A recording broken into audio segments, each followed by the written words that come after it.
Pemirsa, partai politik telah mendaftarkan bakal calon legislatifnya untuk bertarung menuju kursi wakil rakyat.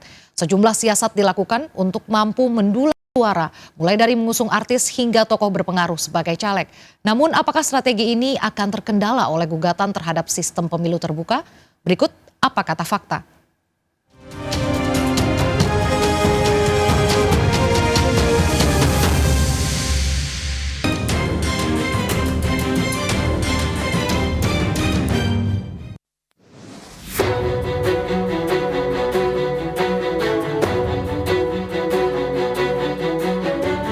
24 partai politik peserta pemilu 2024 telah mendaftarkan bakal caleg.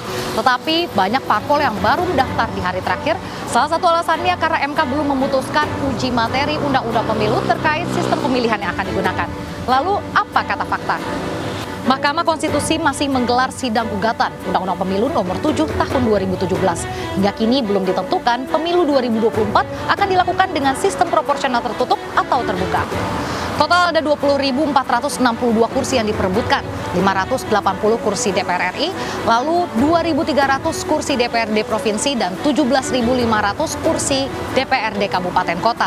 Pada sistem proporsional tertutup, pemilih hanya memilih parpolnya saja tanpa memilih calegnya seperti pada pemilu 1999 silam. Lalu selanjutnya parpolah yang memiliki kewenangan untuk menentukan calon legislatif yang akan duduk di parlemen. Jika partai mendapat jatah 2 kursi, maka calon yang terpilih adalah nomor urut 1 dan juga nomor urut 2. Sedangkan pada sistem proporsional terbuka yang digunakan sejak tahun 2004, surat suara lengkap dengan nama-nama caleg, sehingga pemilih pun bisa langsung memilih calegnya. Sistem proporsional tertutup dianggap akan memperkecil peluang politisi yang baru mendaftar caleg. Namun sistem internal partai bisa menjamin keadilan bagi para calegnya. Untuk fairness terhadap semua bacalek, baik tingkat nasional DPR RI, tingkat provinsi, dan tingkat kabupaten kota, kami Partai Perindo mengambil sikap apapun keputusan MK yang akan kami berlakukan di dalam partai adalah terbuka. Ya, jadi kami memiliki strategi. Tujuan besarnya adalah bisa memenangkan kursi di tiap-tiap dapil.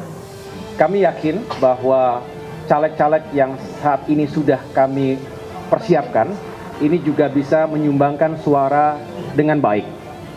Kami juga membaca rekam jejak dan juga benar-benar melakukan pertimbangan-pertimbangan yang matang. Artinya prosesnya prudent, transparan, terbuka, dan ini berlaku di setiap tingkatan.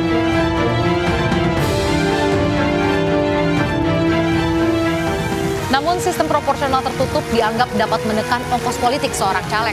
Sementara sistem proporsional terbuka yang menitik beratkan pada individu mengeluarkan biaya yang lebih banyak agar dapat terpilih. Rentang ongkos politik yang dibutuhkan seorang caleg DPRD berkisar antara 250 hingga 500 juta rupiah. Sementara untuk menjadi seorang caleg DPR RI dapat membutuhkan biaya hingga mencapai 4 miliar rupiah. Ada angka yang jauh lebih fantastis yang tergolong tidak rasional hingga mencapai 100 miliar rupiah. Popularitas partai sangat diandalkan dalam sistem proporsional tertutup. Sementara dalam sistem proporsional terbuka, popularitas bacalek berperan penting sebagai pendongkrak elektabilitas. Semua yang tampil itu bukan orang-orang terkenal. Orang terkenal kalau nggak berprestasi, nggak berprestasi, bahkan menyulitkan bangsa ini, buat apa kita pilih?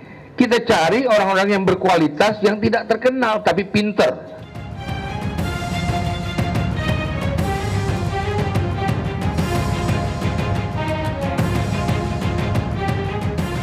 PDIP menjadi partai politik yang paling banyak menggandeng public figure. Ada 14 diantaranya Rano Karno, Rieke Diah Pitaloka, dan juga Krisdayanti. Sementara Ahmad Dhani dan Melly Goeslaw memilih Gerindra untuk menuju Senayan. Lalu Nasdem menjadi kendaraan politik bagi Reza Artamevia, Coky Sitohang, dan juga Nafa Urba. PAN mengusung Eko Patrio, Primus Yustisio, dan juga Desi Ratnasari. Lalu PSI mendaftarkan calegnya diantaranya ada Mongol, Badai Krispati, dan ketumnya Giring yang merupakan mantan vokalis band Niji. Sementara Vena Melinda, Aldi Taher, dan juga Chef Arnold memilih menjadi caleg Partai Perindo. Suara-suara pemilih yang digayat para caleg populer kemudian dikumpulkan partai untuk memenuhi syarat parliamentary threshold. Siasat partai menggandeng artis atau public figure menjadi salah satu cara mendulang suara. 15 tahun saya menikah dengan istri saya di Pekalongan. Banyak yang membuat hati saya pengen berbuat sesuatu untuk masyarakat, untuknya milenial di sana ya. Pak melihat gugatan ke MK, kira-kira seberapa besar kemungkinan kita akan kembali ke sistem proporsional tertutup?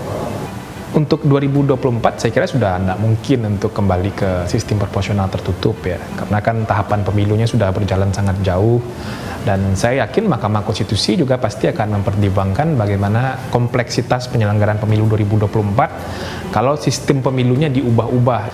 Proporsional terbuka sebetulnya lebih menjamin prinsip kedaulatan rakyat, lebih memberikan keseimbangan relasi antara caleg dengan partai dan caleg dengan pemilih.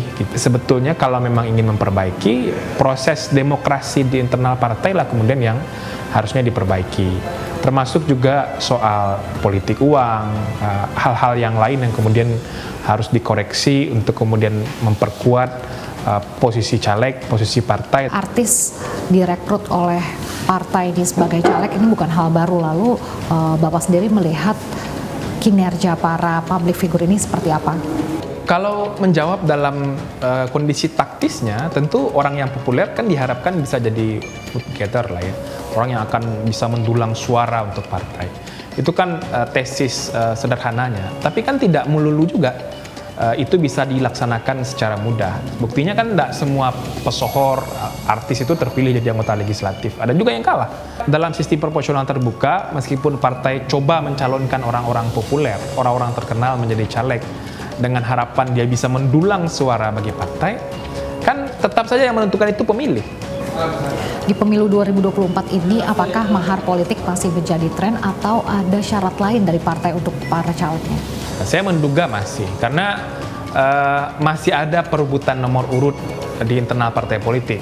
Meskipun sistem pemilu proporsional terbuka, nomor urut sama sekali nggak berpengaruh, tapi tetap saja 60% lebih anggota legislatif terpilih saat ini itu, hasil pemilu 2019, itu adalah mereka yang punya nomor urut kecil, 1, 2, 3 begitu ya. Untuk memastikan tidak ada mahar dalam perebutan nomor urut, ya proses rekrutmen yang fair yang harusnya dibangun oleh partai.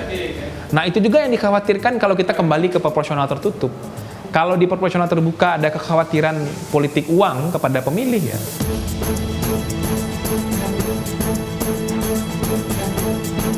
Meski sistem pemilu belum ditentukan, namun faktanya partai politik tetap mendaftarkan jumlah caleg maksimal untuk bertarung dalam perebutan kursi wakil rakyat. Saya Raisa Nadia dan Andri Setiawan, sampai jumpa di Apa Kata Fakta selanjutnya.